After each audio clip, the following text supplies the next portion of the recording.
Good morning, everyone. Welcome to the Thursday, May 9th, 2024 Commission meeting. I'd like to call this meeting to order. Have a roll call, please. Commissioner Marquardt? Here. Commissioner Matherly? Here. Commissioner Burrell? Here. And if you'll all please stand, we're going to have the invocation by Commissioner Varela. President Abraham Lincoln once said, "To predict the future, you must make it."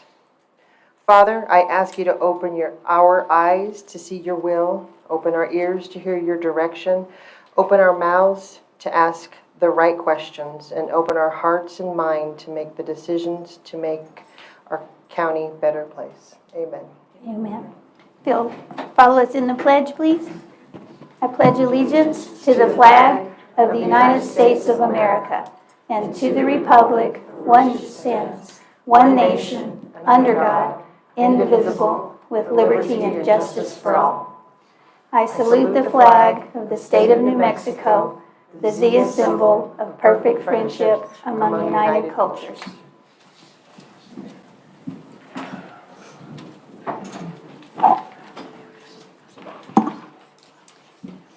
All right. Can I get a motion to approve the agenda? I'll make a motion to approve the agenda. I'll second. All in favor? Aye. Aye. Did you aye? Aye, sorry. Okay, we've got two proclamations that I'll read. The first one is for Motorcycle Awareness Month. Whereas New Mexico's extensive road systems provide some of the most magnificent riding in the United States, making Otero County an ideal location for motorcycle use, and whereas many registered motorcyclists who undergo extensive training and testing in order to obtain a license call Otero County home and enjoy the roadways we have to offer. And whereas riders face a higher risk on the road than those operating vehicles, statistics show that those operating vehicles are at fault in the majority of all accidents involving a motorcycle.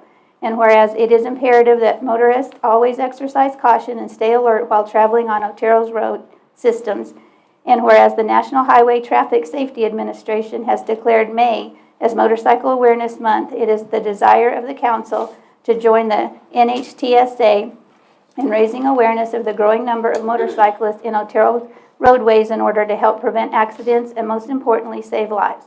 Now, therefore, the Otero County Council, Commission, does hereby proclaim May 2024 as Motorcycle Awareness Month in Otero County and encourages all New Mexicans to renew their commitment to safe driving practices, to watch for motorcyclists, and to be aware of all who share the road. Otero County Board of Commissioners, Otero County, New Mexico. Do we have anybody here for the motorcycle? No? Okay. Again, this one is going to be fun because I'm telling you there are some words in here that are like, holy moly. Okay, May is Myositosis Month. Whereas residents of Otero County are among those affected by myositosis and other rare diseases because nearly 1 in 10 Americans have rare diseases, and whereas idiopathic inflammatory myositosis, collectively referred to as myositosis, are rare chronic autoimmune muscle disease associated with morbidity, significant disability, and potential impacts on skin, lungs, and other organs. And whereas the myositosis group of diseases include anti-MDA5 autoantibody positive myositosis, anti-cystatinase syndrome, and this one, dermatomyositis, juvenile dermatomyositis, immune-mediated necrotizing myopathy, inclusion body myositosis, and poliomyositis. And where myositosis is difficult to diagnose, treatment is often delayed, and individuals can experience difficulty finding a health care provider with expertise in rare conditions. And whereas all who suffer from myositosis experience reduced quality of life, especially as patients often live in pain and no cure has been found. And whereas women and people of color with all forms of myositosis experience particularly pronounced health disparities, and whereas is shortened for those who suffer with myositosis, especially for those with inclusion body myositosis, and whereas the Myositosis Association, TMA, is the leading international patient advocacy organization serving the myositosis community. focusing on patient services, research, public awareness, and education to build a world without myosotis. And whereas the Myosotis Association is organizing a nationwide observance of Myosotis Awareness Month on May 1st through the 31st, 2024. Now therefore be it resolved that May 2024 will be observed as Myosotis Awareness Month in Otero County, and that all citizens of Otero County are encouraged to come together, learn more about myosotis, and support the individuals in our community who flourish despite this disease. Otero County Board of Commissioners, Otero County, New Mexico. And I think we have someone here.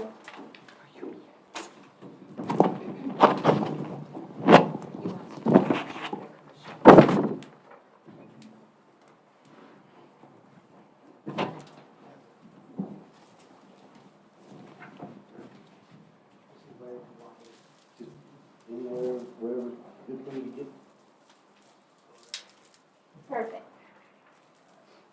You have this certificate. So I can see the shirt too. Yeah. Okay. Thank you very much. Thank you for coming. And then you get it filled out. Oh, she's gotta get it on there. Thank you for coming.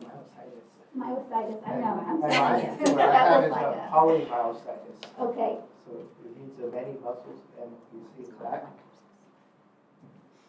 It says, Oh, that my polymyositis is invisible, but yet I am not. that's exactly right. Well, thank you for coming today. We appreciate it. Thank you.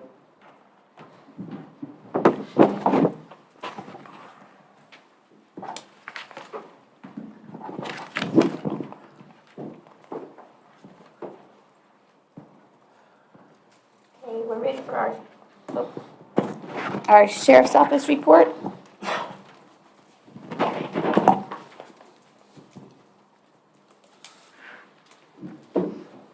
Good morning, Commissioners. David Black, Otero County Sheriff. Good morning. How are you all today? Tired.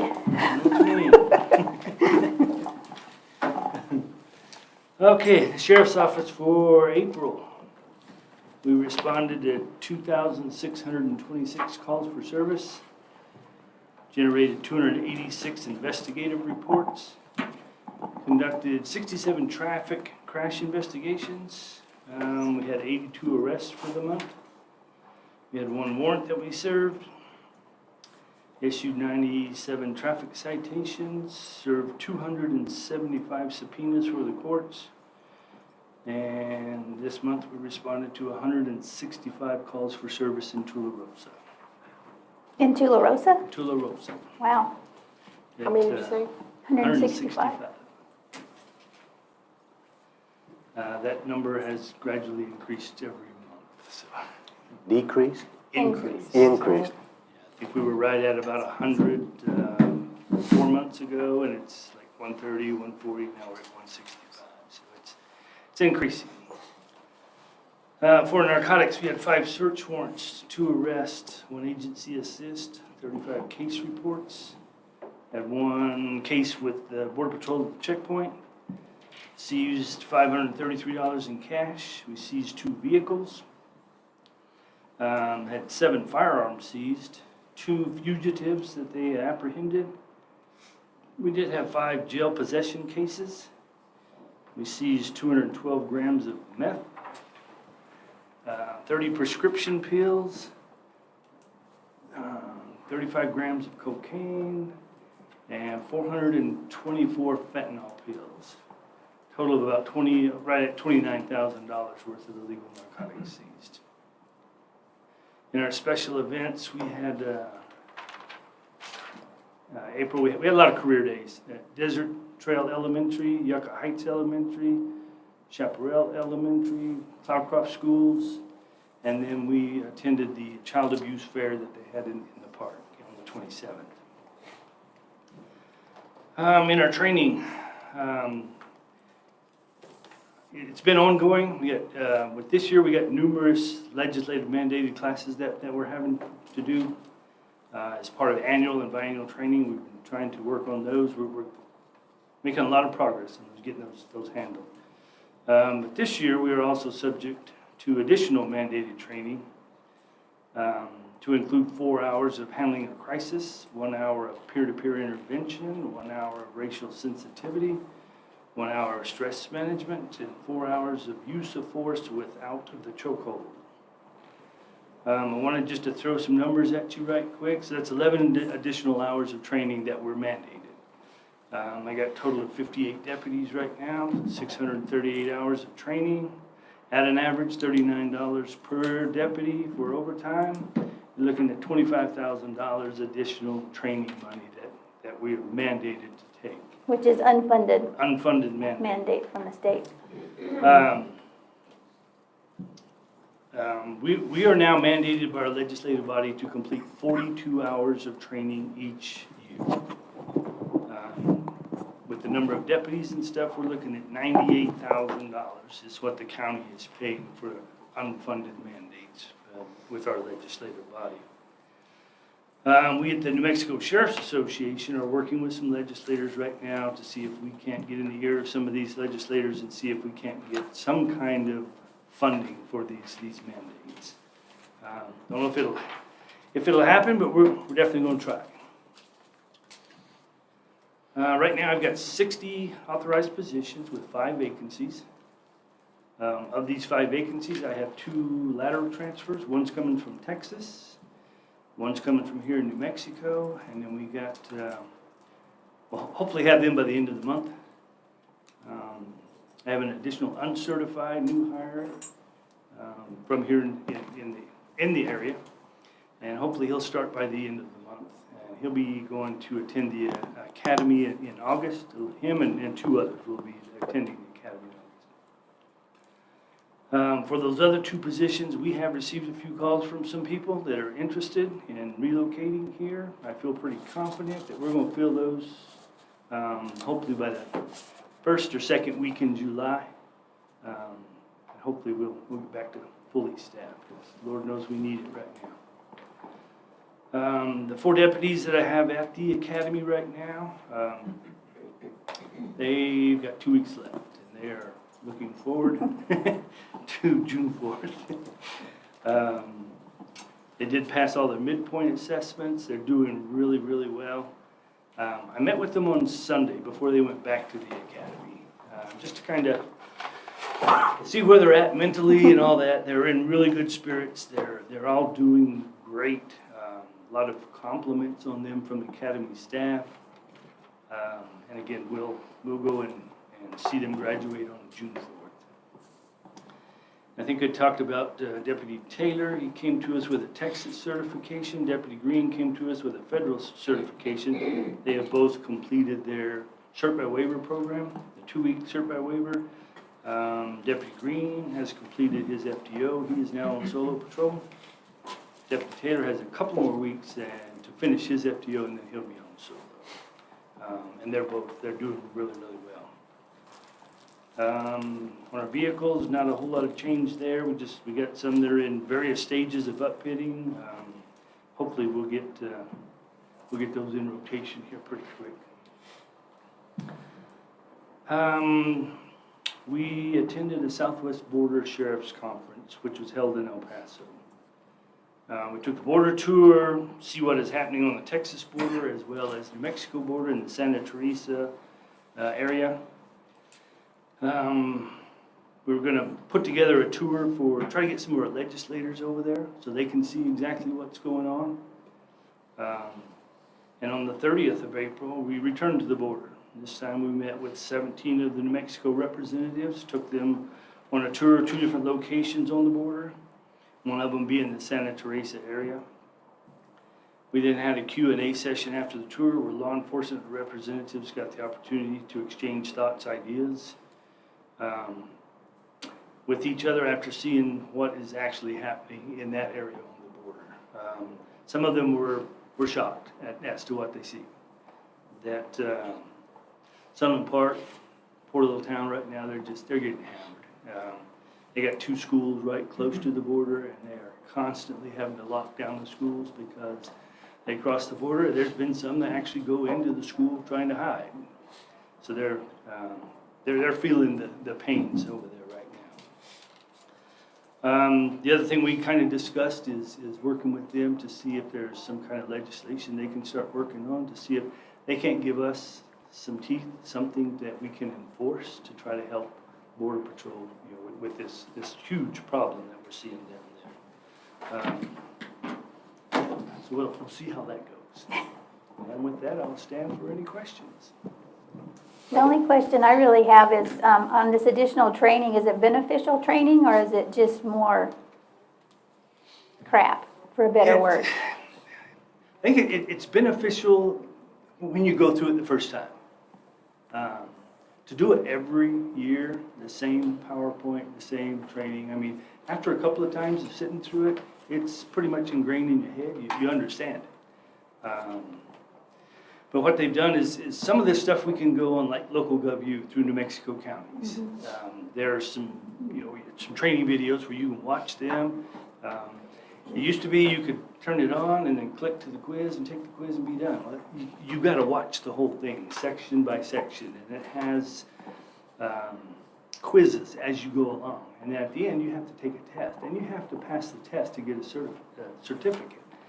So yes, it's beneficial, but I mean, after 3 or 4 times, I mean, the guys, they know it by heart, you know, and if they could click on the quiz and take it and be done, they would, but it's not set up that way, and I would prefer them. Take your time, go through it, and do it right. Make sure, see if there's anything you missed, you know, see if nothing's really ever changed. It's the same program all the time.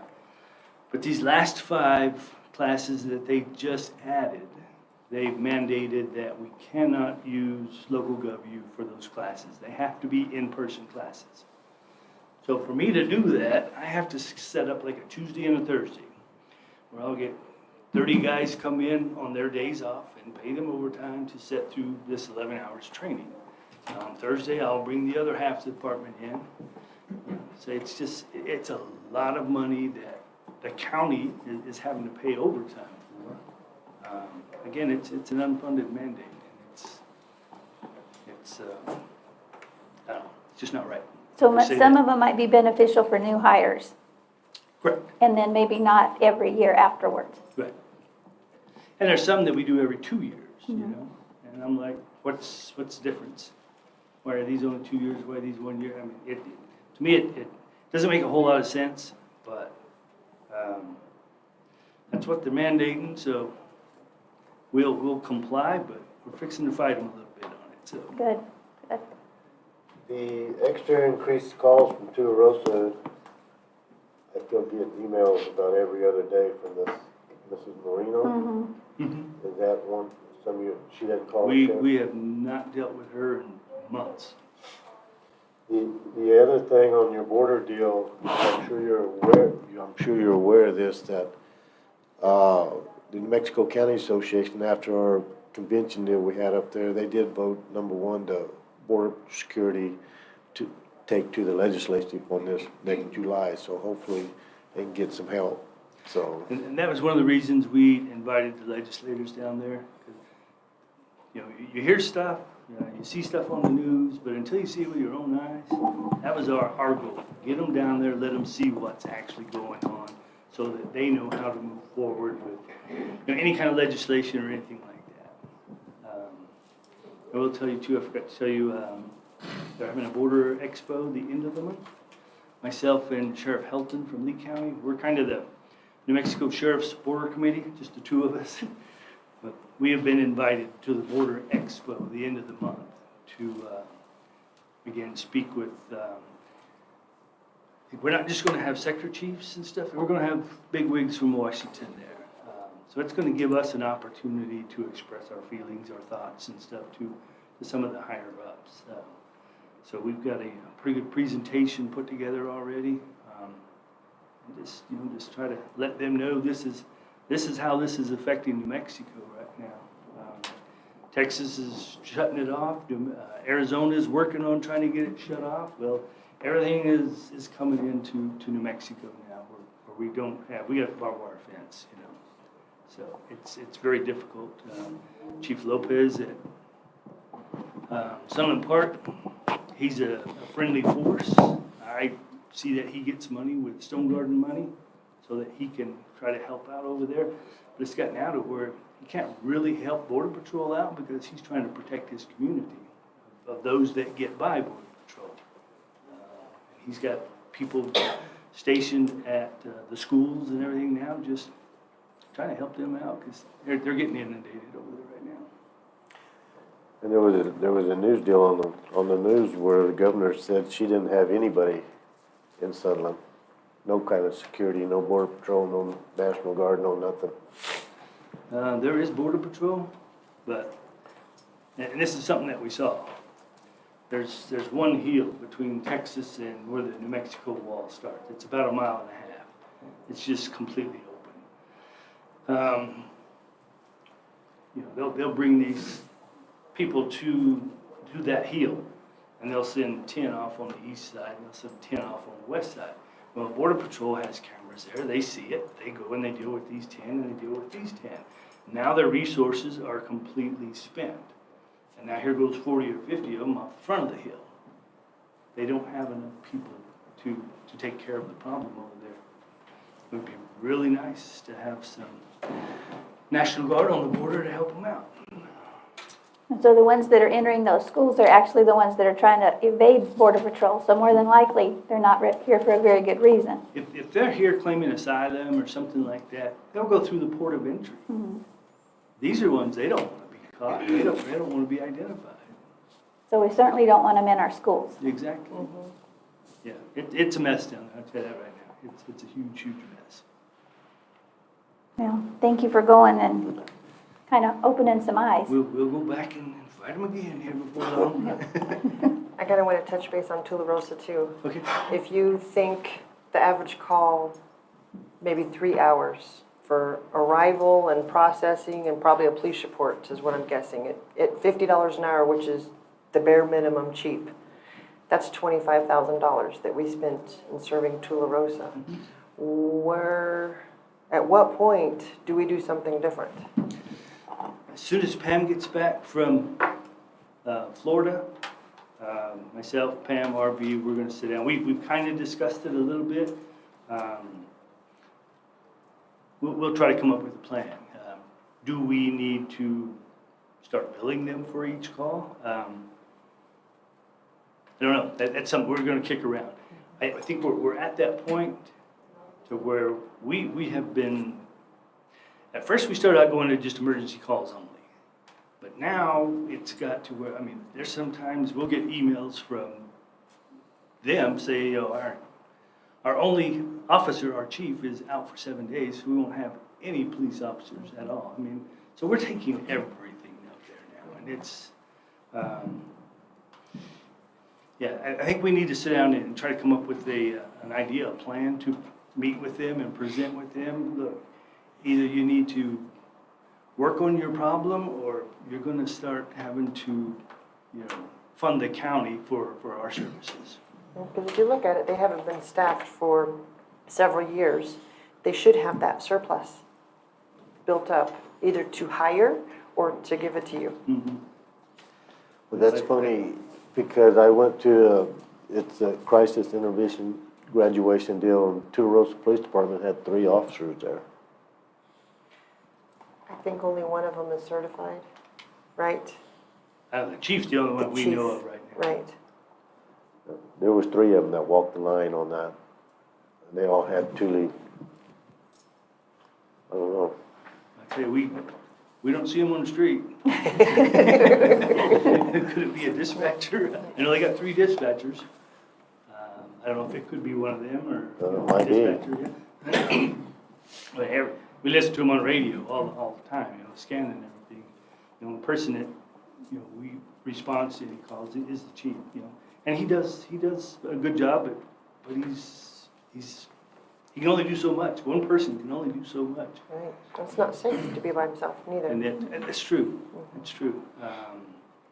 Yeah, I've got kind of a plan put together that just say, if we was to take it over, I mean, this is what it would cost you, because this is what you need to do it properly and safely for all the officers. And they're not going to like my number, at all. Because it's gonna be expensive to do it right.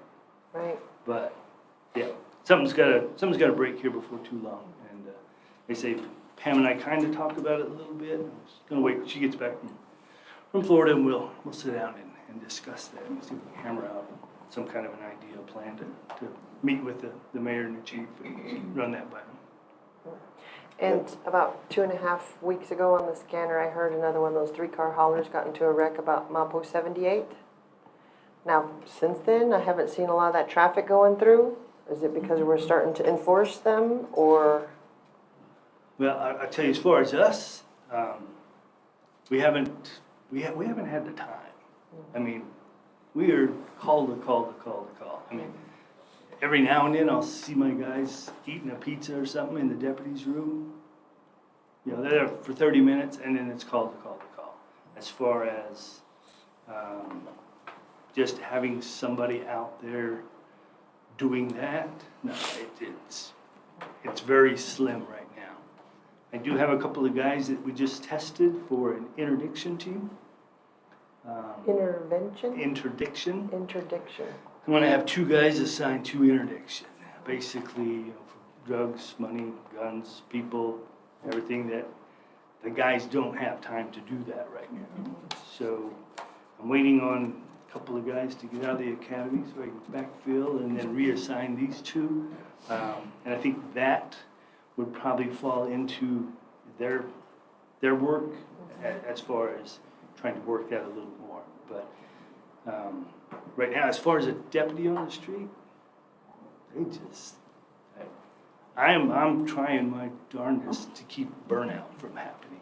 Yes. It's what's starting to concern me because, you know, we got Tularosa and now we got issues at Cloudcroft. I don't know what's going to happen there, but Saturday they've already called and said we don't have anybody for coverage in Cloudcroft. So guess who gets to go up there and take care of that? So it's a whole lot right now, and I gotta try to manage it to where the guys can handle it, but we're not burning them out. You know, I don't want them to get to a point where, oh crap, here I gotta go back to work again. You know, so.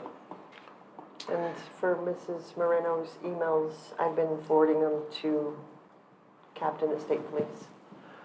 Well, supposedly she's supposed to be sending them up there too, but I haven't seen somebody- him listed, so that's why I did it.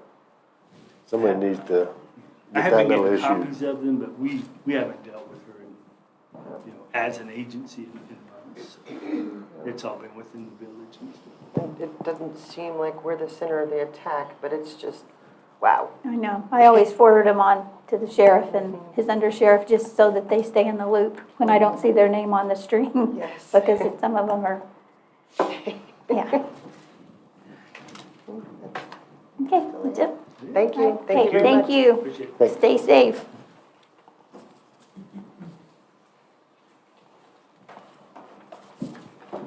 Good morning, Commissioners. John Barney, 911 Director. How are you this morning? Good morning. I got a little bit more than usual, so. So we did have National Public Safety Telecommunicators Week last month. A lot of the dispatchers have said they were really pleased with it, and it was probably one of the best ones that was ever done. We did a dispatch fun day at the end of the week where we had Native Air lend their helicopter, the fire trucks were there, we had some bounce houses, a lemonade stand came and provided lemonade to everybody and their families. So that was really fun, and we gave some giveaways, and thank you, Amy, for helping us get some of that stuff for us. A lot of the dispatchers were pleased with it. During that week, we also announced a Communication Officer of the Year and Communication Officer of the Quarter. This is one of the first things, what I know is that we've never done this in the past, so we are recognizing our dispatchers on a yearly basis of things they do throughout the year, and then throughout the quarter, some of the littler things. So our Communication Officer of the Year was Rachel Chesbro, and our Officer of the Quarter was actually one of our trainees, Davin Doran, who came from Alaska with previous experience as dispatching. We do have a team called Incident Dispatch Team, and our team actually did respond out to 2 calls this month. The plane crash out in White Sands, we had our mobile command bus there. We did provide communication out there as they did not have good communication. And we are also up at the Tiburon fire set up in the Timbron Firehouse with dispatch and CAD, and we pretty much move them over to a TAC channel that's not on our main channels, and they still have a dedicated dispatcher that's handling all that radio traffic and able to make those requests. I stayed down for that Timbron fire with Matt, so we operated out of our center with the staff inside the center so they can operate fully, and we communicated back and forth with them. So that has been helping out a lot on a lot of these scenes. And there's been a couple other ones where I've gone out there for brush fires and stuff, just because they do move to a TAC channel, and it is unsafe for them to be operating with no, God looking down at them, kind of making sure that they're okay. And we have internet on the or on our laptop that we bring out there, so we're able to see all that. So it's been helping out a lot. We did introduce another program to dispatch. It's called Keyholder. And I don't know if you guys seen that out there. We have sent it out on Facebook, and it is on our website. But pretty much Keyholder is where residents and from the county and the city and the villages can sign up of who we dispatch for, and it allows us to see Keyholder information and what alarm companies they have. So if we ever get an alarm call, they're not home, we may have a couple other contacts that we could reach out to and let them know, or simply that someone calls in reference to residents, we have that information. So that's one program that we have opened up, and Los Montanos apartments have been using a lot, because what we usually get from them are paper copies of their key information, and we weren't doing much with it, so this is a program where now it's all actually being electronic, and they're able to do it too. What's nice about it is that they can put their email address on a yearly basis. It actually sends them an email saying, want to update your stuff or remove it from the system. So it's something that the residents are taking care of themselves. It's not something we have to keep reaching out to them. We do have another program that I'm working with Matt Clark on now too with it, is online reporting. So for code complaints or controlled burns and stuff like that, or basic just, vacation watches, residents can go in there and actually input it themselves, and it sends an mass email out to a bunch of people along with dispatch. If a call needs to be created and someone needs to be sent out, we can do that from there too. So that's another feature that we've added into the system. Call statistics. 911 calls, we've done 2,368 911s last month, about a little over 1,000 E70s, which are directly just officer lines that are calling in, and close to about 9,000 admin lines with a total of 12,630 calls into the 911 center last month. A little bit up from what we have in the past. Our staffing levels, we have 2 communication officer positions and 1 supervisor position with 7 applications sitting on my desk. We're fixing to hold interviews on Monday, and I'm pretty sure that we will be fully staffed by the end of the fiscal year. Yay, that's awesome. We do have a lot of trainees that are in there. They are moving very quickly in the training process. They're all fixing to finish one of their phases here in the next couple weeks. So they'll be at least cleared in call taking in 1 discipline, meaning if that's going to be fire dispatch or law dispatch. And then we'll bring these people in, and we'll just kind of keep playing the game of get these people trained and then go back and forth. So we'll get everyone trained hopefully in the next year, fully trained. We also attended the 911 Director Conference, or I attended the 911 Director Conference up at the State Police Academy. Just like the sheriff said, there's a lot of updates that are happening with training that does apply to communication officers, and we do have in-person training that's going to happen. So that's something we're working on too, and we are catching up from some of the stuff that from the past cycle of training that was required, trying to get that in the system so we get back into compliance with that. And we currently do have 1 person in the academy. She started this week, so she's got 2 more weeks left, and then she'll be back and certified through the state of New Mexico as a dispatcher. You have been very busy. Yes, we have been. So the mobile unit's really helping. Yeah, so we currently have it at the shop. We did get it from the city, and the generator was not working properly, so Rocky Mountain, they are looking at the generator. They replaced 1 part that did not fix it. They believe that they have 1 other part they need to replace, and they believe it will be fixed. We did bring it out to White Sands, and we plugged it into our smaller generator that we had, and we were bare minimum able to run the AC in the bus only. So when that is up fully running, we plan to start using it a lot more and bring it out to scenes, because it works as a nice command truck instead of the fire chiefs working out of the back of their unit or in elements where it may be hot. At least they can come. It has a conference room in the back with a bunch of whiteboards, and then it has 6 dispatch positions up in the front. And we'll work with OES to get those radios reprogrammed so they actually what we need have and how everything's set up properly in the unit. But we have used it a few times, and it's I believe they're liking it. Matt, where did he go? Thumbs up. So it's doable. Good.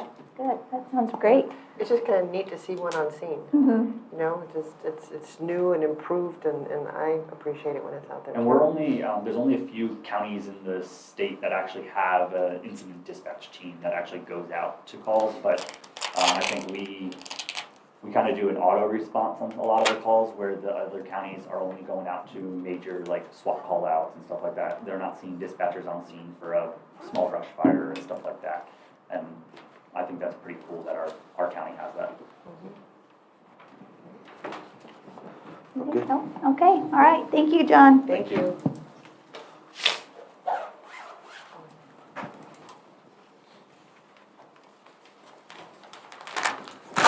Morning, Commissioners. Matt Clark, Emergency Services. Good morning.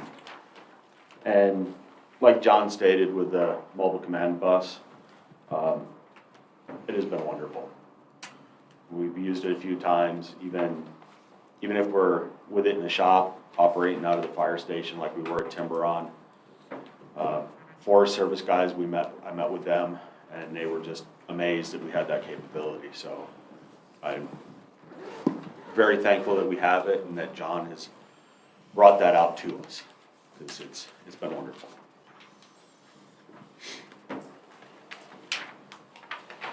For the fire departments, they responded to 215 calls, 27 fires, 4 structure fires, 137 EMS calls, 22 of those were good intent. So they've been pretty busy. Slash pit, we had 80 loads in 2 weeks, and 4 of those loads went out.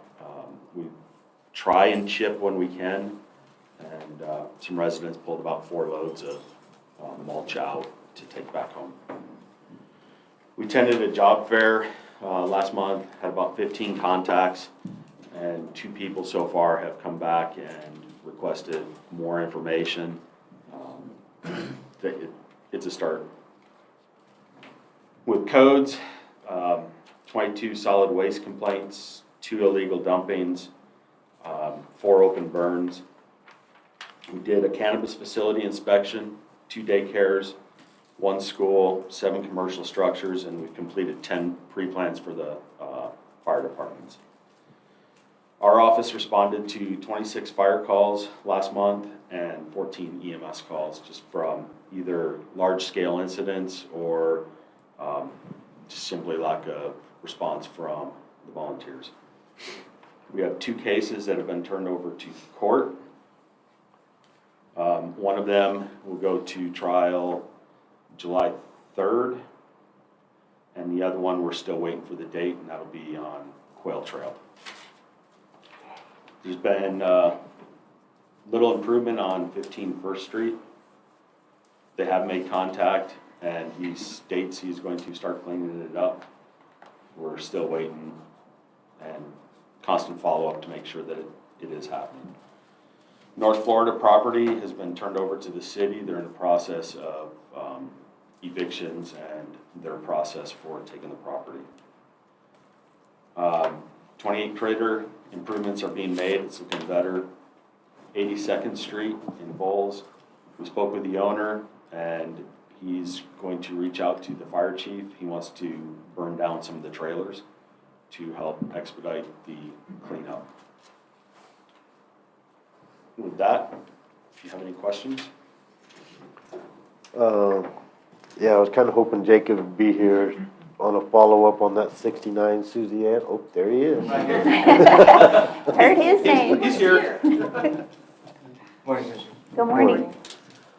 I was just wondering what the status was on the 69 Suzie Ann with the horses and stuff. So we had officers out there yesterday, and we're not finding any violations out there. We couldn't find a pile of manure. The yard is actually pretty well taken care of, so there was nothing that we could address on that property. And there's nothing we can do about the dust problem? No. Okay. I will pass that along. Did you get hold of the propane company that was on the one tank that I talked to you about? No, I haven't got a hold of the propane company. So, That's all I had for it. He answered the other ones. Since we have everybody in the room, we'll talk about this FCC license expiration and what the holdup is for the renewal of it. And so when I met with the sheriff and Mr. Barney drew me this diagram of why we don't have, and why we talk on top of each other up in the mountains. And I was told it was because an FCC license expired back in January. And I have inquired what it takes to renew a license like that, and they said, once you let it expire, it is a pain in the butt to renew it, but it doesn't take 4 months to do it. So what is our holdup? The FCC license, talking with the communications team the other day that is doing our project, all our licenses are active and have been renewed. What we are working on the radio project is frequency swapping, and that has been the holdup because it's a whole new process, because we're putting new frequencies where we have not had frequencies in the past. And that's been the holdup. But as far as expired licenses, everything has been renewed, up to date. This is waiting on those switches to go forward with the rest of the radios. All those parts have been ordered, the system will go up. We've been communicating to the best of our abilities for years in the mountains. But the licensure piece didn't have anything to do with it. Okay. And so since we have that line renewed, are we allowed to temporarily, like we talked about, use it to bounce around?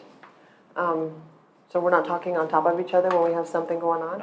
Not until there's been talk about getting a direct link from Buck Base to dispatch, but I think we're still waiting on answers from that too, correct? That's part of the upgrade. That's part of the upgrade. So until that happens, we're still stuck in that boat right now. Mhm. What do we think? Is this gonna be a year, or?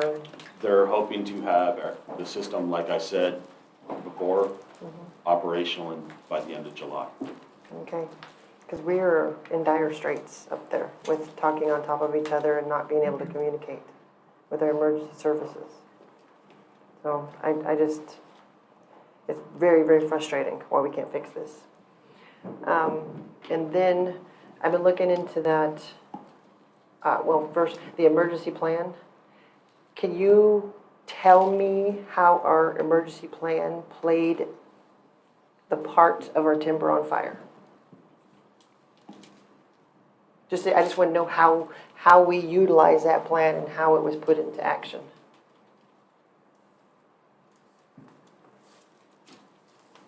So, as far as drawing a response out of the volunteers and our neighbors through mutual aid, the fire chief from the district, in this case Timberon, is going to go do a size up of what he has. And he's going to make the initial call out for more resources, which are going to be his neighboring departments. In this case, he elected to use sackweed and pinon to come in and help out. Why it was going on, I received a phone call that said that it is no longer the 2 acres that they thought it was. It blew up. At that point, I started making phone calls and requesting more agencies after coordination with the team on the ground to see what resources they need. And then, so that I don't strip the county of the resources, because there could be other calls. I look at big picture and pull resources that way. So in this fire, we left Mayhill and James Canyon to cover the rest of the mountain. I left High Rolls to assist because they can go up into the mountain or they can come down into the flats. We use Burrow Flats to send up to tender support. High Rolls can help cover that district. we left La Luz here so that they could cover Borough Flats District, they could go up, and they can help cover the rest of the districts. We pulled a tender from Bulls Acres and a type 3 from Alma West. Again, having coverage around. On the next fire, depending on its location, it'll be different departments to respond. But I'm always looking at keeping coverage so that if we have another call, we aren't delaying the response because they all went up to a fire because they wanted to go. It's making sure that we still have the coverage that's needed. And how did the evacuation process go? We evacuated, set up evacuation with Cloudcroft at the high school. I was notified that there was livestock. We opened up I coordinated with the fair and opened up the fairgrounds for livestock. High school in Cloudcroft again was opened up for evacuation there. Deputies were on scene asking people to move, to get out. They checked in initially at the Tiburon Fire Station, and then they were directed to go to Cloudcroft School for sign in, what resources are you going to need, and they would take it from there. We had 7 people, 3 families go to the shelter in Cloudcroft, and Cloudcroft fed them, found them a place to stay for the night, and put them back on their way the next day when we lifted the evacuations. We did a reverse 911 through the 911 center, notifying people that the fire was there and rapidly growing and that they needed to evacuate and to please leave these streets alone so that fire operations could take place. Do you think the fire grew from the time that it was seen to the time that he had to drive to the fire department to report it? I don't know the distance. I don't know because I wasn't there. Okay.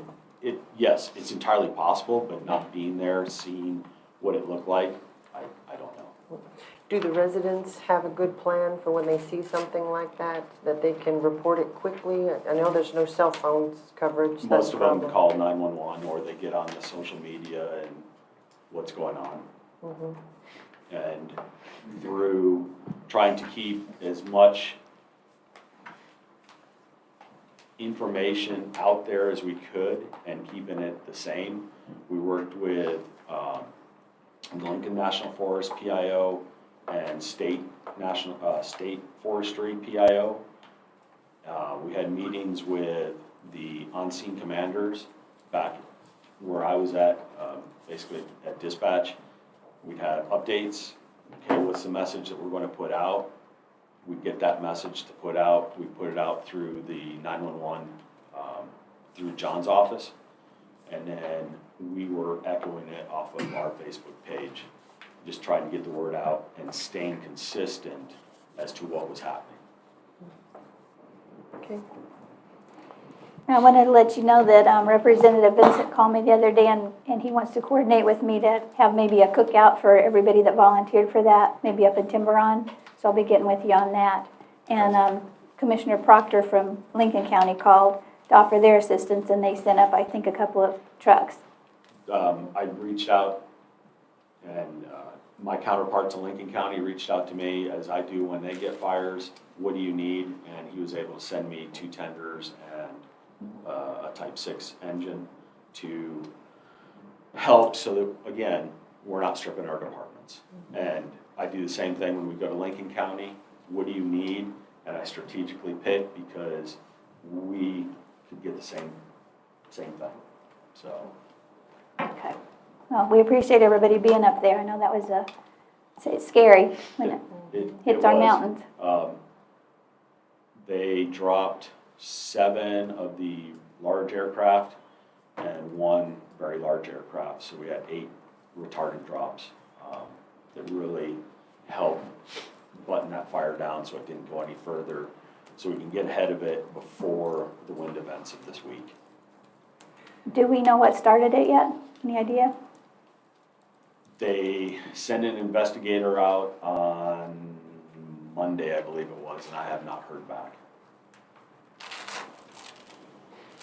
I had a customer come in yesterday, and he was, I think he may have been one of the ones not compliant to the evacuation. I didn't ask him, but he was very pleased with everything. He said everything that he owns is red, but he's very happy. There are a Yes. lot of people that got new color schemes that they weren't planning for. Yeah. Yes, so. But like you said, you come home to at least property Yeah. and Yeah, no, he wasn't complaining. He was happy, so thank Yeah. you.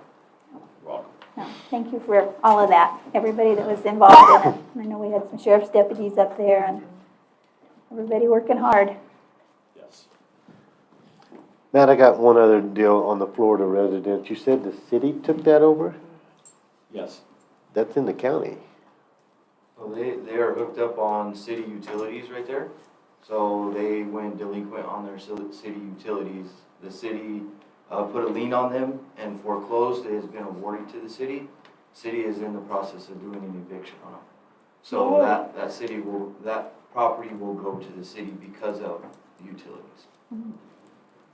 Yeah, it's only the second time that I've had that happen to me.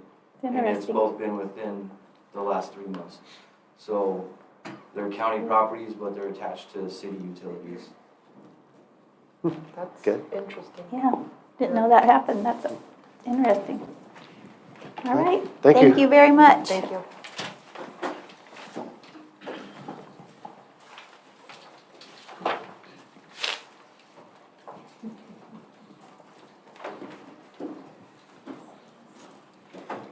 Good morning, Commissioners. Tom Hoover, Otero County Road Department. Good morning. For the month of April, we had one snowstorm. We patched and cleaned culverts on 16 Springs, West Side Road, Bonita Road, and Waterfall West. We finished the base course over at the Weed Fire Station so that routes, trucks can get in and out without getting stuck. We did some of the bigger holes over on the fairgrounds parking lot, so we got that taken care of. Patched over in 16 Springs and Chaparral, we're working on the chip seal projects right now. We've pretty much completed the major rebuild of the one road down in there. Let's see, we actually had to go change a few signs that are painted red up in timber on the other day. And talked to Forest Service yesterday, and it looks like they're gonna have Lowe's Canyon open by the end of this week. Yay. It's not promised yet. When, have you been down to 506 lately? Drove it Monday, as a matter of fact. How's it holding together? Not bad. The military exercises they've got going on right now, they're keeping them south of there. And that was the main reason I drove across there because the bridge to nowhere out there, they've been pretty heavy out in that area. So I wanted to make sure that they were still leaving that alone. Good. RB and I were working on some paperwork for the engineers, for the military on those tank crossings also. Work in progress. Do you have anything? No, he's right across the street. I always ask him Yeah. questions. Saw you the other day. I Yeah. know. Thank you. No trip.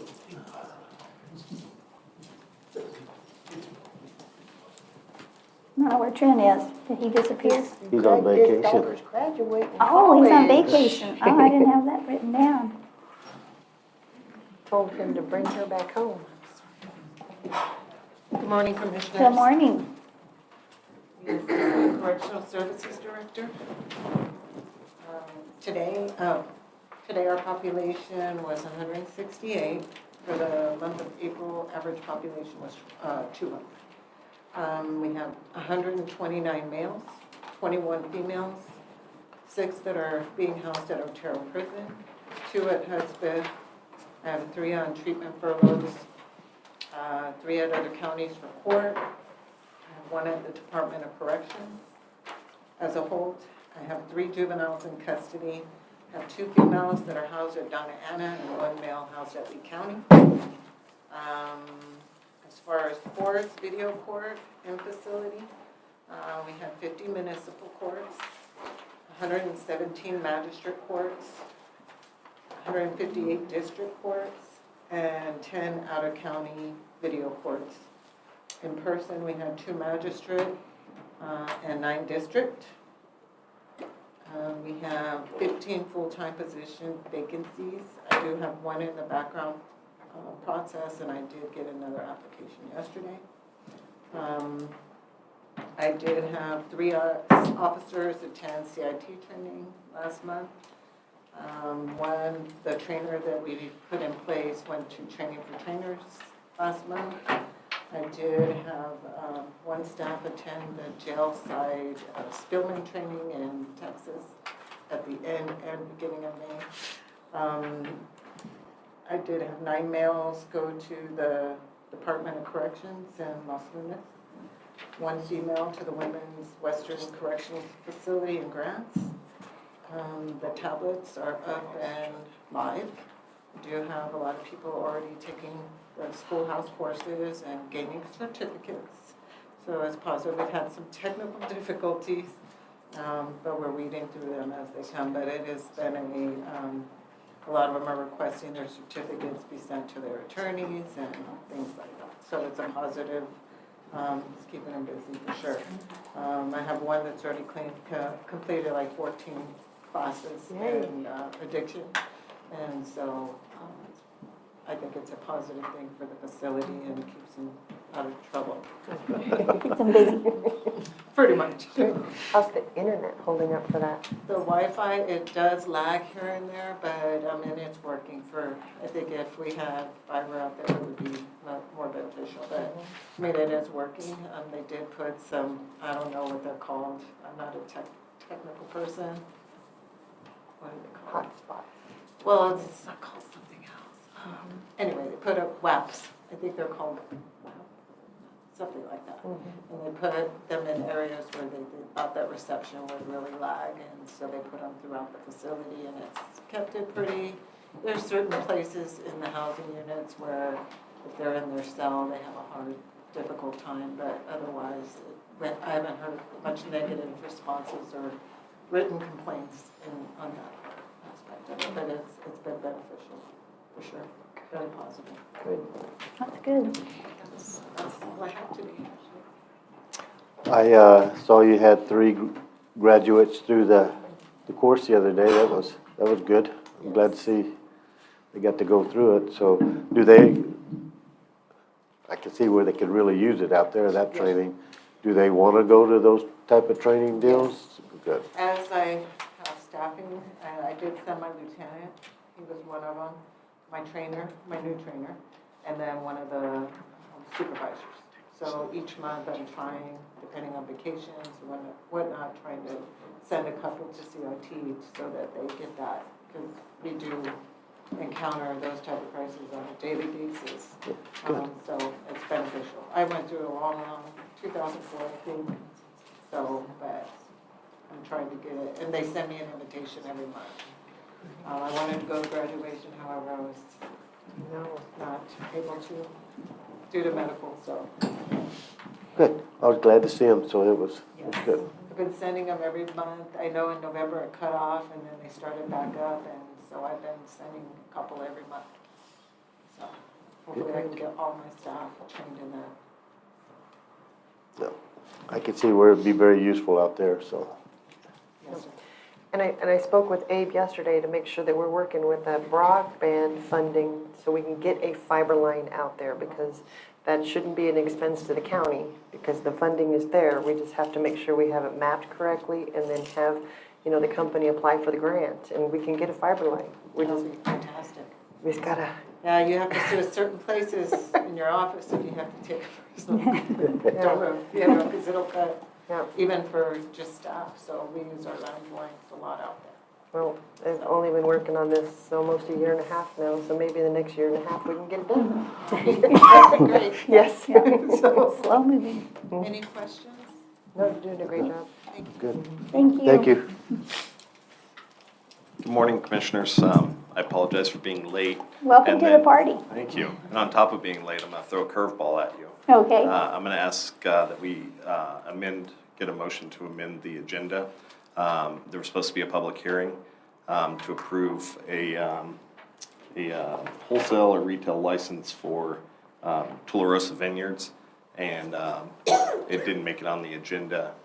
But the public notice box is checked because the notice was put in the paper, so we do have that. So I'm just asking that we amend the agenda. Tularosa Vineyards is here, and Okay. so rather than delay them expanding their operations by a month, I prefer that we address it today, and it's more of a ministerial function anyways. The true approval happens up at the state. Okay. So I'll bring you the reference, or the notice, so you have that to use to amend the agenda. Okay. So is that gonna be new business? New business, yeah. Public hearings are supposed to be at the beginning, at the front, Yeah. so we're just gonna time travel back to 9:05. I wish I could do that. All right. Do we need to do this before, or can we let the Forest Service go ahead and then go to this? And then that's all of our departments. We got the Forest Service here. That'll work. Okay, all right.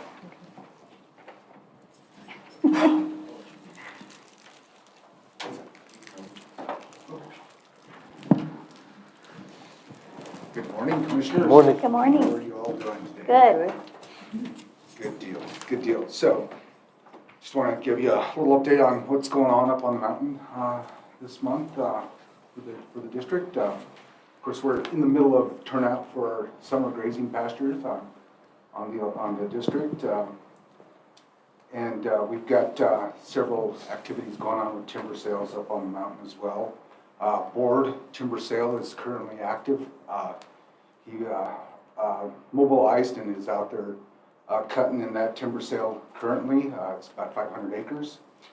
We have the Beard West. We had crews out marking that timber sale, and that's just west of Silver Springs. And that should go out for bid sometime early June, I believe.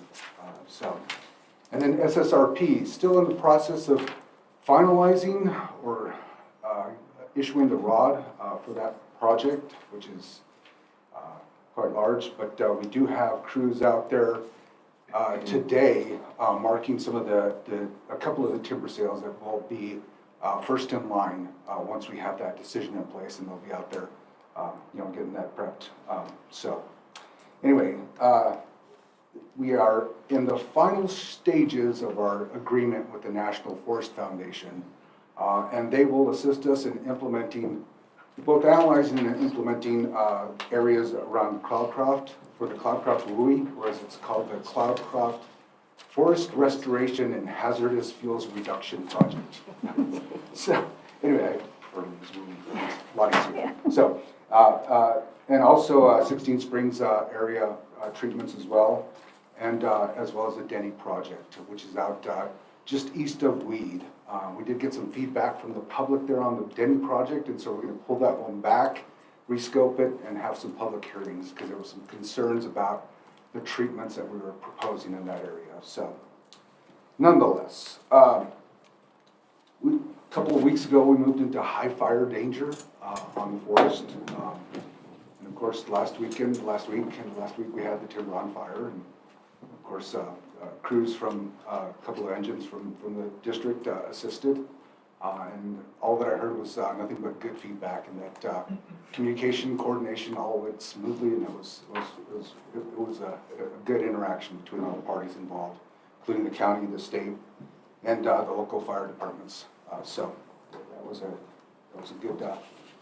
good turnout, and I guess it was a little tense there during the heat of the day, but once we got those retardant drops in there and corralled that thing off, things cooled down there. So anyway, we did have one small fire up near La Luz, La Rosita Canyon. It was less than half an acre, I think is what it turned out to be. And it was all on Forest Service land, but they got out there, they got that extinguished and before the heat of the day. So Year-to-date, we've treated about 3,000 acres on the district, using prescribed fire primarily.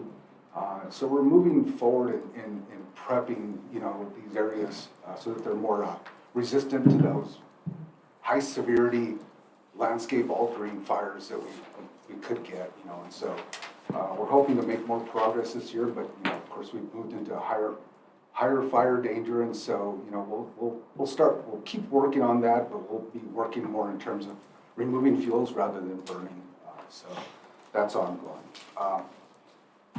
Aside from that, the only other thing that we've got going right now is, of course, recreation's ticking up quite severely, and,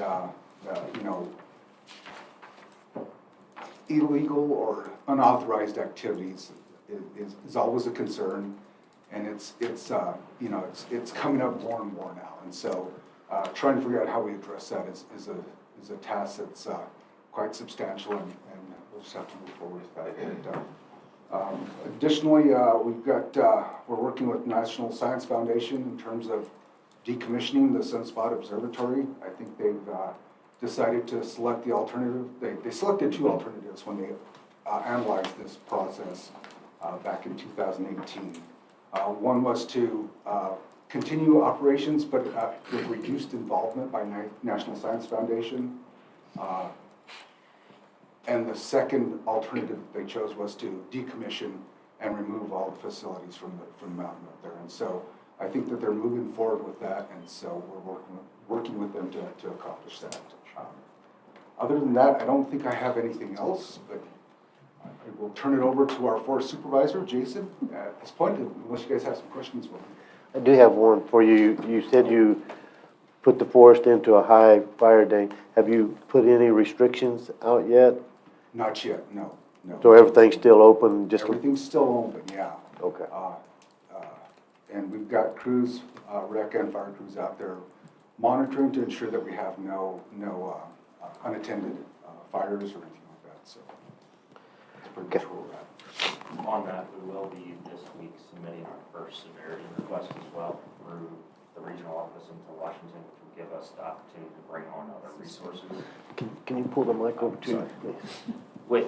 We transitioned to high fire danger recently. We haven't had any restrictions. However, this week will be our first opportunity to submit a severity request through the regional office into the Washington office, which will give us the opportunity to bring on resources that we typically wouldn't be able to afford on our own funding because it comes through the severity funding, which will help us as we move into a higher risk season to have the resources on scene.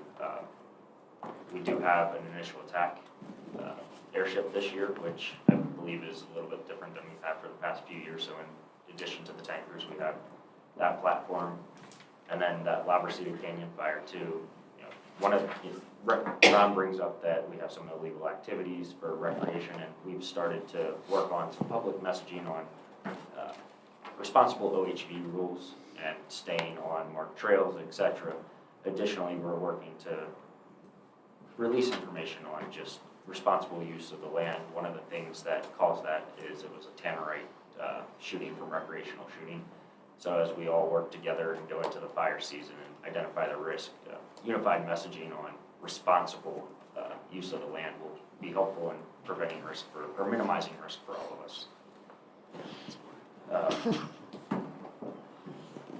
Since it is being handed over to me, I know this is the first opportunity I've had to come to the commission. I've met some of you independently. Gerald, I think you're the only one I haven't met, so I wanted to come and actually introduce myself to the commission. I'm Jason Freeman. I'm the new Lincoln supervisor that came in really the beginning of February. So today's one purpose is that Ron carries most of the report out since his district's in this county. I do have a few things I'll add on for the forest itself. SSRP, he mentions the record of decision there, timeline-wise. I'm looking somewhere around August at this point. Looking at recreation as well, we are having challenges in hiring, and the agency's in a hiring pause as we reassess what we can afford and look at our workforce strategically as a whole, because we had budget cuts down to like the FY21, FY22 numbers from Congress for appropriations. We've had some challenges in staffing, and that's being a little further exacerbated as we're in this pause and doing that analysis, and we haven't gotten a camp host for Sitting Bull Falls. I know that's outside of Otero County, however, just wanted to make sure everyone was aware so that if there are lead-off impacts of, maybe people coming up to Otero County or complaints that come through other counties, just awareness that we're working to try to find a camp host, but we don't have the staffing to currently open the gate on a daily basis. And then the road department report out on La Luz Canyon Road. Repairs were finalized, and we are working to administratively rescind that closure and going through that process. Yay. I believe that's all I have, and wanted to take the opportunity to come meet everybody and introduce myself. I think this is a BLM question. I'm sorry, go ahead. You want? I think this is a BLM question, but maybe you know, the diseased bats. Yes, that's actually How is us. that going to affect us? So that is actually us, and I probably Okay. should have mentioned it when I apologize. We just released the news release, I think it is yesterday. The bats are suspect for white nose syndrome. We haven't had confirmation because we haven't had a sample we could actually test of the bats themselves. However, the fungus PB was found in the cave, which is the causal fungus. Currently, all of our caves are administratively closed and are not open to the public. They're only accessible through special permits, through the cave and karst specialist. We have had in the past and will continue to have entry protocols, decontamination protocols.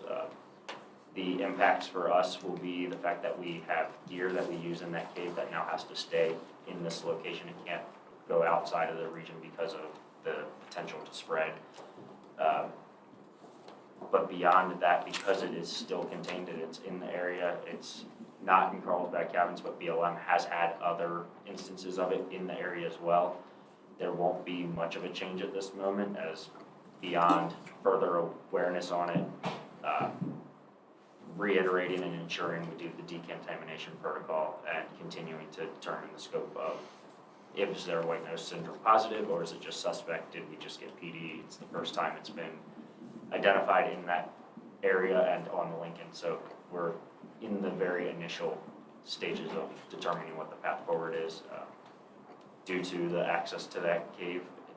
And any further administrative closures really going to impact those who are following the rules anyway. And the cave entrance is large enough that putting some type of barrier up would not be, at this point, something we could do. So working to continue to message the appropriate protocols, the use of the permit system, and not have unauthorized access.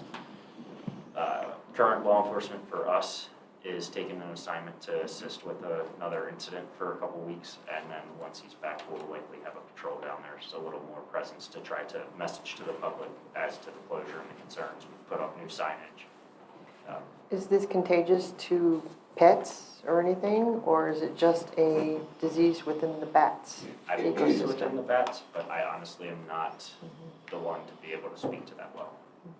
Ron might have a little more, being he's got a bit better background in that, but I don't want to put him on the spot and say he does. Yeah, I don't think it's transferable to humans or pets. Okay. But I think it is primarily restricted to bats and bat species. Don't eat any bats. Don't eat That's the bats. message. Don't be collecting no backwater. That's right, gross. Okay. Are y'all done with your prescribed burns for the year, or you still have some more planned? I think we'll, look, talking year, right? You're talking spring, calendar year, or fiscal year. I would say calendar year and even fiscal year, we're probably not done. They'll just be timed within weather windows, and when we hit prescription and weather windows, monsoon coming in, that might give us some opportunities to burn. It'll really be a case-by-case basis analysis of whether we're in our prescription and we have a large enough weather window, like the 16 Springs one that just happened. Yeah.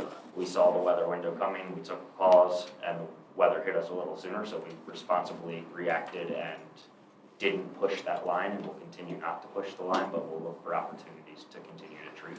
I was just wondering, you put the forest into a high risk, so I was just, it's like kind of like setting the gas on fire right there, so. Right, and going into high doesn't necessarily take us out of prescription in all areas. It just changes the risk, and we have to be attentive to the windows and where our lines are for calling that.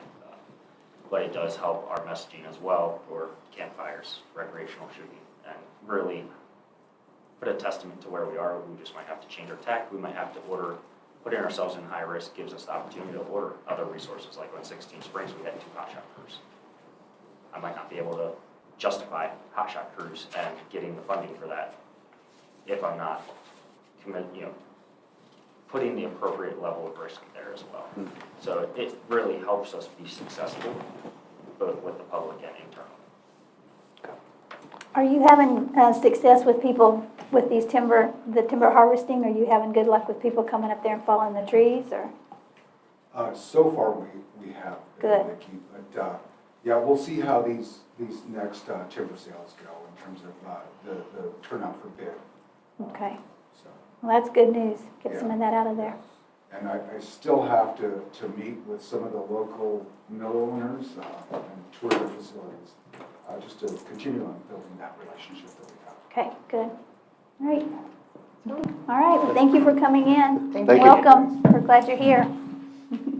Commissioners, I did confirm, according to the internet and the BLM announcement, the fungus isn't contagious or a risk to humans or pets. The only risk is humans spreading the spores apparently, and then other bats get contaminated. So. Sorry, I Okay. forgot to ask about the humans. Yeah. I was concerned about the pets.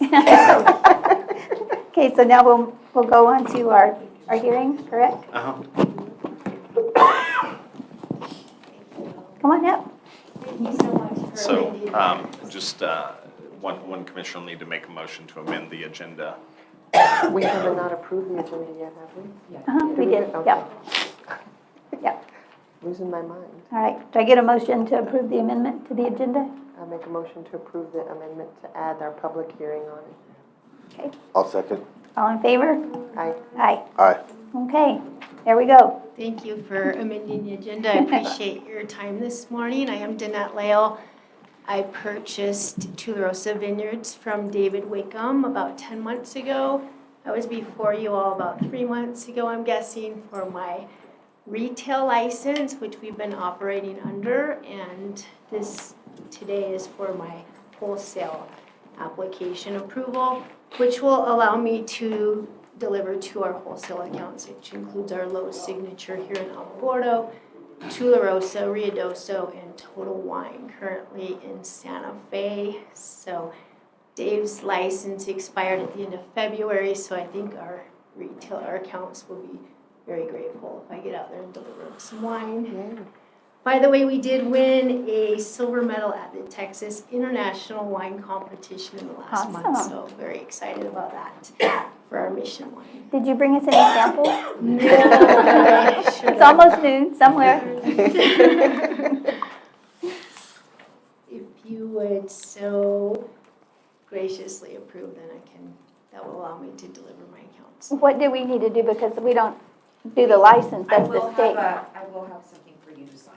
Okay, all right, so we just need So to, you make a motion to approve or deny it, but again, ultimately the state makes the decision. But okay, I make a motion, we definitely approve. I'll second it. All in favor? Aye. Aye. You're approved, yay. Thank you. Thank you. We're faster than the state. Okay. Thank you so much. Thank you. On the consent agenda, we're going to pull item number 17. John Barney said that he did not need that any longer, so we're going to completely pull that. Okay, here we go. Number 1, request approval of accounts payable bills list BL 40, 40A, 41, and 42, and 43. Number 2, request approval of healthcare assistance claims and disposition claims for May 2024. Number 3, request approval of March 21, 2024 special meeting minutes. Number 4, request approval of April 11th, 2024 regular meeting minutes. Number 5, request approval of April 11th, 2024 special meeting minutes. Number 6, request approval of financial reports for the quarter ending September 30th, 2023. Number 7, request approval for financial reports for the quarter ending December 31st, 2023. Number 8, request approval of resolution number 5-9-24/112-42, 15 Siesta Drive, Alamogordo, New Mexico, 88310, dilapidated property in accordance with ordinance number 22-02. Number 9, request approval of resolution number 5-9-24/112-43, 47 Tularosa Drive, Alamogordo, dilapidated property in accordance with ordinance number 22-02. Number 10, request approval of resolution number 5-9-24/112-44, approval to submit grant application to Aging and Long-Term Services Department for the benefit of Sacramento Mountain Senior Services Incorporated. Number 11, request approval of resolution number 5-9-24/112-45, budget adjustments, May 2024. Number 12, request approval of resolution number 5-9-24/112-48, updating the travel and per diem rates for FY25.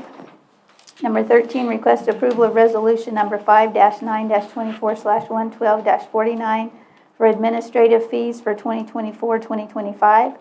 Number 14, request approval of resolution number 5-9-24/112-50 FY24 DCIP grant approval to apply for Law Loose Gate Road project. Number 15, request approval to start the vacation process for the Hughes Drive West property. Number 16, request approval of an agreement between Otero County and Hinkle and Landers PC for the fiscal year 2024 audit in the amount of $54,846. And we pull number 17, so that's it. So, make a motion to approve the consent agenda items. Second that. All in favor? Aye. Aye. Did we have any unscheduled communications signed up? RV said he had a letter he needed to read, so Okay. he's running upstairs to go grab that. Okay. He'll be right back. Okay. Do we need to wait for him before we move on? I think we could. Just give him a sec. Too long. Okay.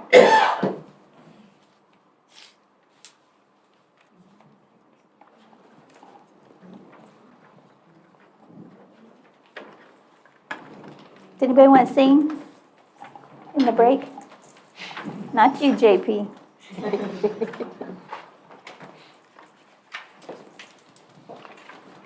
We waiting on RB, or we're going to Yeah, 19? we're going to wait for him for a minute.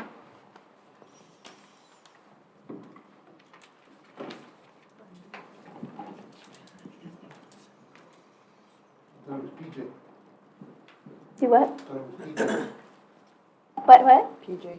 Oh, PJ? I know. I'm going to start calling you that.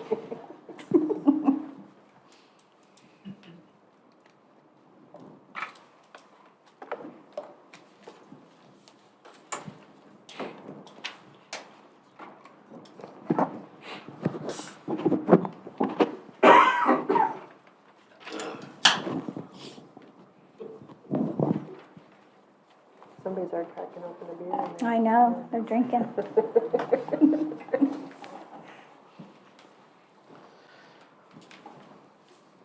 It's just coffee.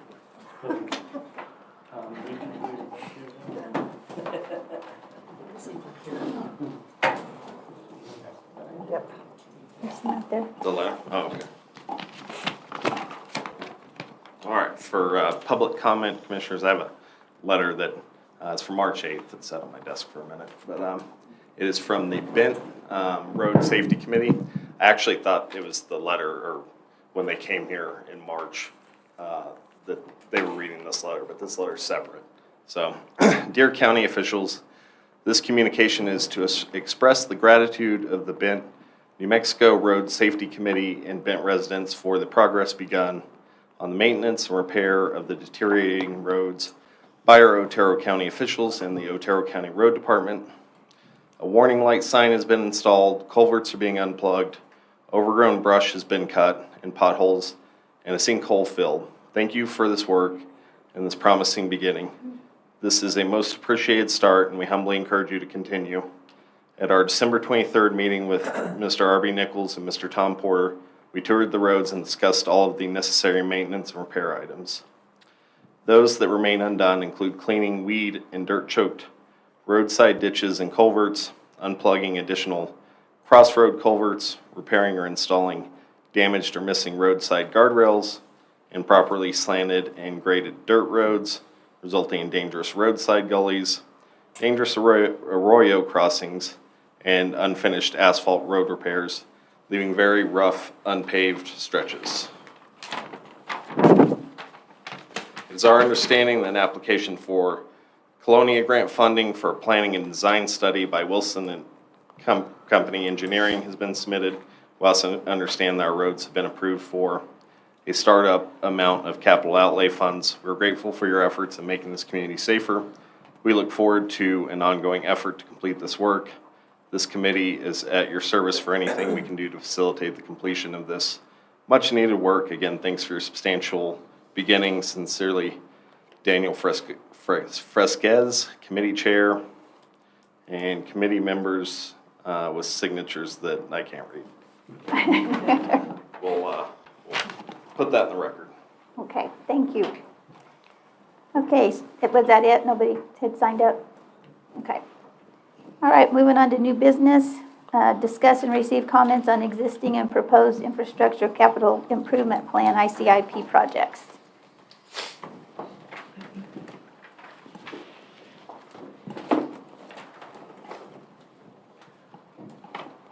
I kind of have one thing to say on this. It's obvious we're getting all these big dollar number things in there again. They're not getting done. They're not gonna get done because you take all your representatives and senators, that's all, more money than what all of them get. So I'm recommending for sure, the first three is the vehicles, the emergency vehicles, the sheriff's vehicles, and then the road equipment costs or purchase. Commissioner Matherly, we will prioritize at the next meeting. So Yeah. right now, okay. So right now, we're not prioritizing, we're just accepting the list as it is. Oh, that's all, I thought we were supposed to put them in our order. No, that'll be next one. I would like to add the animal control on there. Okay. The what? Animal control? For how much? Do you have a dollar amount or? Do we have any update on the feasibility study or anything that we've done? I'm not aware of that. We approved it 2, maybe 3 meetings ago. I don't think they've come back with their results yet. I still want to add them on there, and then let's hound them on that, and so we can get it by next month. And when you say the animal control, you want to do? The joint animal control with the city and the county. Okay. For a new shelter, essentially.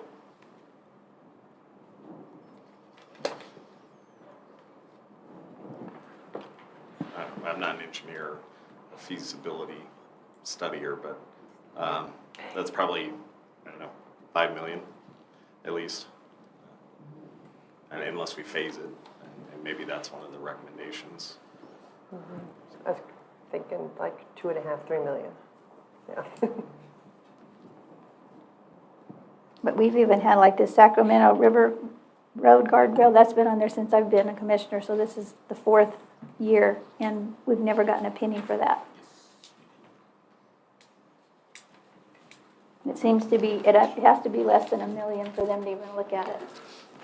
Well, I don't even, if you get much over $500,000, they're not going to, but, I just want it on the list because the Association of Counties approved to put that as a priority. So I want to put it as our priority too.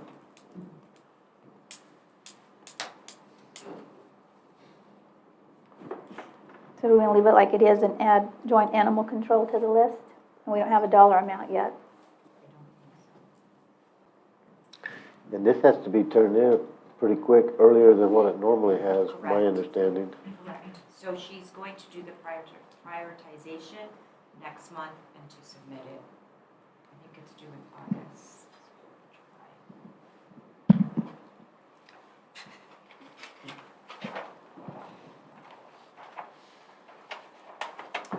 David, I got a question for you.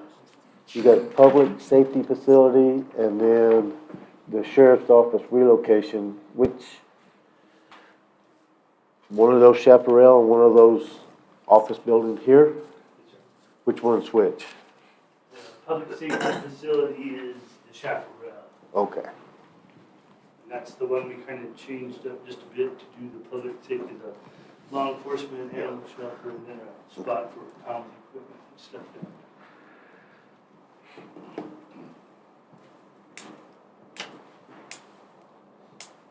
Yeah, this didn't come with anything description of any of these, so that's why I was kind of wondering which one was. Any more discussion on it? No.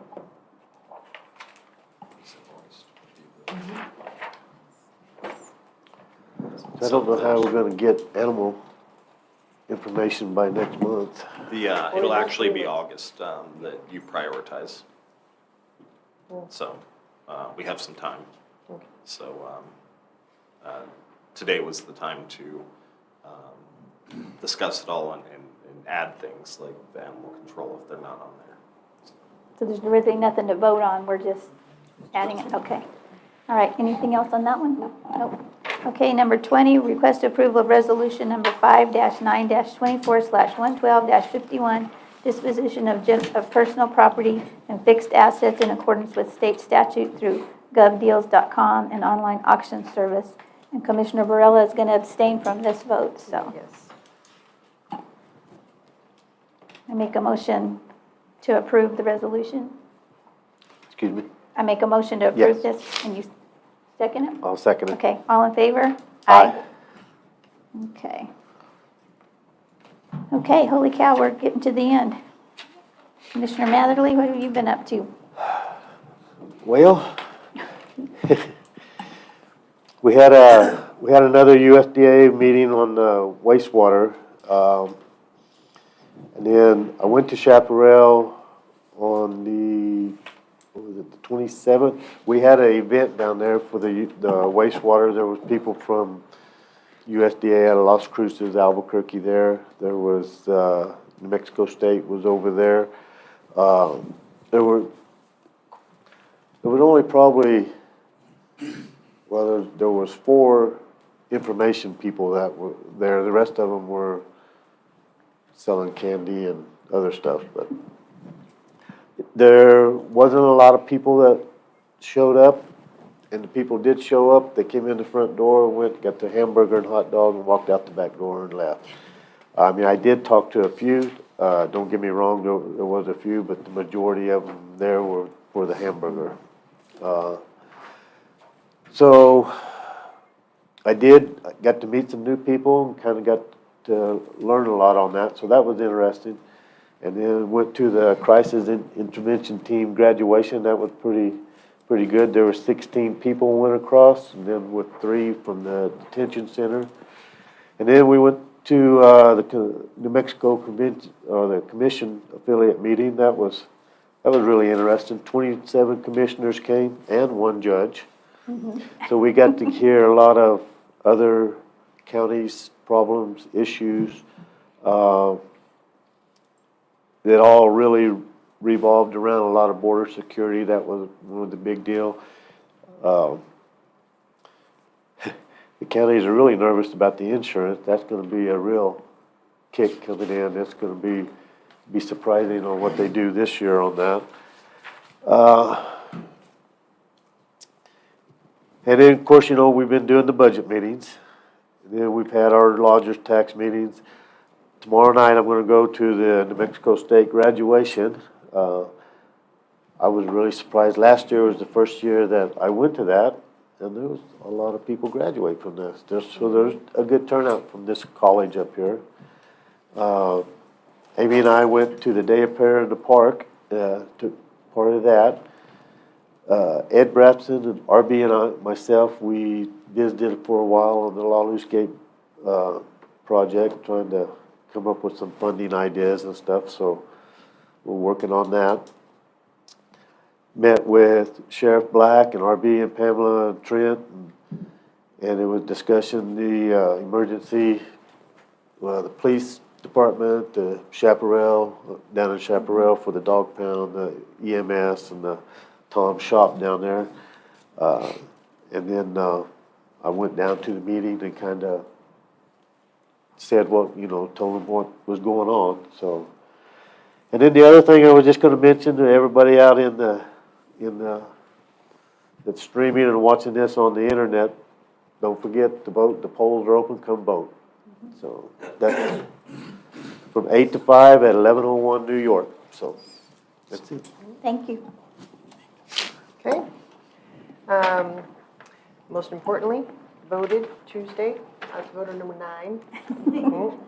I attended budget meetings, National Day of Prayer, went to Socorro to the Federal Land Council meeting, which was, I think, one of the best I've ever been to. It was They're a really good. good one this time. They had a congressman, I'm thinking of his name, but he speak about changes to come and. Was it Westerman? Yes, Yeah. yes, yeah. And then that was a very good meeting. Went to the animal control work session for the ordinance. Looks like we've got that just about done. Hopefully we'll be presenting it soon. Taxpayers Ball, the commissioners affiliate. Thank you, Vicki, for putting that together. I mean, it was amazing, and it was such great networking and information, and thank you. I know it was a lot of work putting that together. Went to some Lincoln County meetings. I want to wish all the moms out there Happy Mother's Day. Fire Department Association meeting, which I went to. They said that this program that we've started with GCU for our volunteers and our employees and everything doesn't offer any first responder classes, which is completely false. So please attend these classes, which the county offers, and get your certificates right here. It says that you can get your emergency management, or forensic science, criminal justice, public administration. I mean, the county can use all of this stuff. So we need to utilize this program. I went to a whistleblower Zoom meeting and got my certificate with that. And I think that's everything. Been busy. Busy times. Okay. I had lunch and dinner delivered to our dispatchers to celebrate their month of appreciation, so that was kind of fun. Attended a Tularosa Basin Historical Society board meeting, attended the Otero County Solid Waste Authority board meeting. I attended a New Mexico-Arizona Coalition of Counties meeting regarding the Forest Service old growth rule. Listened to oral arguments for the Goss's water rights. Held a 90th birthday party for my mom. We had about 150 people there, so that was kind of awesome. Attended a New Mexico Counties Advisory Council meeting in Las Vegas, New Mexico. Toured CTEC and Hobbs, which is an amazing school that's part of Hobbs High School over there. They offer welding, building trades, auto mechanics, IT, video production, culinary and hospitality, and oil and gas training. And it was amazing. If we could get even a small part of that here, it would help our kids so much. And the charter school that we're working on is we're going to focus a lot of it on the STEM technology. But if we could get some of these other trades back into our high school, I know they've got a few, but I was listening to the commander from Bear Base a couple of nights ago, and he was talking about how in dire need they are of welders and people that can do construction and any kind of building trades. So if we could train our kids here in high school, it would benefit our military so much. And, the test track out there, we're focusing on them too. So with the charter school, I think people are misinformed to think that we're in competition with the high school. We want to add to the high school. We want to add to the community. We want to build an educational system in Otero County that helps keep our young people here so they can have good jobs here and not leave to find jobs other places in the bases crying for help. They've got contractors they need, Bear Base needs people, the test track needs people. So if we can educate them through our system, through the high schools and charter schools, it's just going to be a win for our community. So anybody that thinks that charter schools are negative, they're really misinformed. Because anything I think that we can do to benefit the educational system in our community is a win for everybody. So I'd just like to throw that out there. I attended and helped host the New Mexico Commissioners Affiliate Retreat at the Inn of the Mountain Gods that we were just talking about. And I just wanted to say the inn was a really good host to us. They did everything we asked. They went above and beyond. It was really a nice event, and I appreciated the inn for doing that. I attended the New Mexico Association of Counties Board meeting in Silver City. We stayed at the Lulu Hotel, which is a trip, and we had our reception at the Buckhorn Saloon and Opera House, which is really cool if you ever get a chance to go over there. It's pretty fun. And then we had a wine social that was hosted by Main Gate United to say goodbye to Colonel Spears and his wife Karen. And it was a really nice event, very well attended, and we're sad to see the Spears go. They're good people and we're good for our community, but we wish him the best in San Antonio and his new adventure. I attended a Main Gate meeting. We had a really good presentation by the commander of Bear Base from Holloman. I didn't realize that our Bear Base, that's the only one in the United States military that we have. We have it right here at Holloman. And they've got a huge project coming up. They're going to, in the Pacific, they're going to put up basically portable bases so that the Chinese won't know where we're at. So we're going to be constantly moving them. And our Bear Base here at Holloman facilitates all of that. I thought that was very interesting. They've got an amazing setup out there. I attended another Tularosa Basin Historical Society meeting yesterday. And I wanted to say a few things about some upcoming events. Kelly Knight at the Extension Office sent me some information. They've got on May 30th, it's a Thursday, from 3 to 6, they have classes on canning, jams, jellies, and more. And it's only $10 fee for supplies, so that's really cool. And it's out at the Extension Office at the fairgrounds. And then on each Wednesday in June, the 12th, the 19th, the 26th, and then the Wednesdays in July, the 3rd, the 10th, and the 17th, they have a diabetes self-management program from 1 to 3:30, which is a free class, which is very good for the public. And then on June 2nd, we have the Legacy of Liberty Air Show at Holloman, and that's free admission, and the Thunderbirds are going to be there. We're going to have a MQ-9 Reaper and just a bunch of cool stuff. And then on Monday, June 3rd, we'll have an Altus Award celebration at the Space Hall from 5:30 to 8:30 for the award that Otero County and Alamogordo just won for the Altus Award for the community interaction with the base and the support of Holloman. So it's really a big deal. So that's what I've been doing.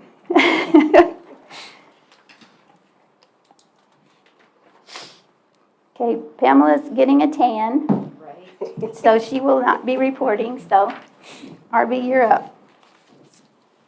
Just a few additional updates.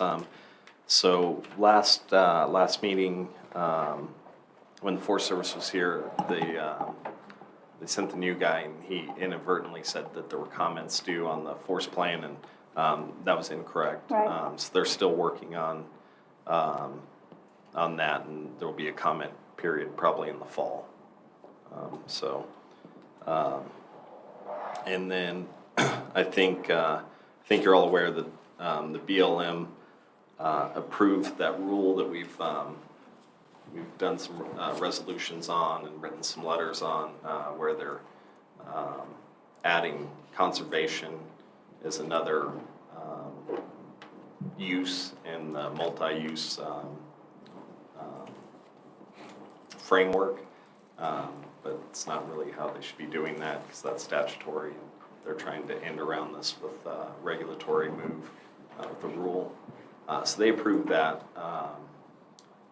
based on all the stuff that we've done thus far. We are set up to participate in litigation challenging that. We had a meeting with the New Mexico, Arizona Coalition of Counties and the Multiple Use Coalition, and discuss strategies for that. And the quick notes on that are that we know there's a lot of different entities that intend to challenge this and will do so immediately. And so strategically, we felt it's a wait and see move for us. And once some of these lawsuits are filed, then we can jump on board rather than being the first ones out the gate. So we'll see how that develops, and keep you posted. Have you read about the West Act that just passed Congress on April 30th? You need to read it. I have not seen It's that. kind of a deal changer for some of this Forest Service stuff. In a good way or a bad way? Good way. Oh, Really that's good way. shocking. Yeah, Congress passed it? on April 30th. Yeah, I just, Yvette Harrell sent it to me a couple of days ago, so, Any idea if the president's gonna sign it? We'll see. I don't know, Okay. we'll see. I'll check it out. Yeah, I don't want to get too excited, because, you know, RB, have you got any update on the courthouse? Where they at on the design, if they, They are designing, and we had we've had a kickoff meeting, and then we had a follow-up meeting with most of the parties on board, where we're talking about the current plans, and they're working on finalizing those, and we identified that we needed input from the sheriff's department and the public defender's office. And so I have both of those agencies working on putting together any input / needs that they have. And so they're continuing to work through that process. Concurrently, we're still working on the land donation. The survey has been a process. So Otero's working on it. They're being very thorough. They're addressing some things that are needed later in the process, but they're there, so they're doing them now. And they've identified a lot of areas where easements were incorrect, and so we are correcting those easements, and where there were no easements. And so getting all that identified, and we'll be correcting it on the new plat. And as part of that, myself and Baxter from Otero have been coordinating with the city and the various utility companies involved to make all that happen. That is pretty much where we're at. We have most of the boxes checked for that process. I'm working on the donation agreement now, and as soon as that survey gets done and we get some lot adjustment paperwork signed by the city, we should be ready to go. Might happen by June, but if not, hoping we get that, I can have that on the July agenda. And so my goal is that design and the land donation happen concurrently and get completed about the same time, and we have everything in place to start breaking ground and building, hopefully towards the end of the year or sooner. do we have a letter from the state commitment on the money? Yes, so that's another thing that we have that, and we passed some stuff related to that. So $3 million of the $15 million that they committed had to be spent this year and this fiscal year. And so we amended our agreement with them last meeting or the meeting before, and we just invoiced them, and they just paid that money to us. So we have some state money to play with right now instead of spending our money. Okay. okay, cool. All right. If that's it, we're adjourned. Thank you. Thank you.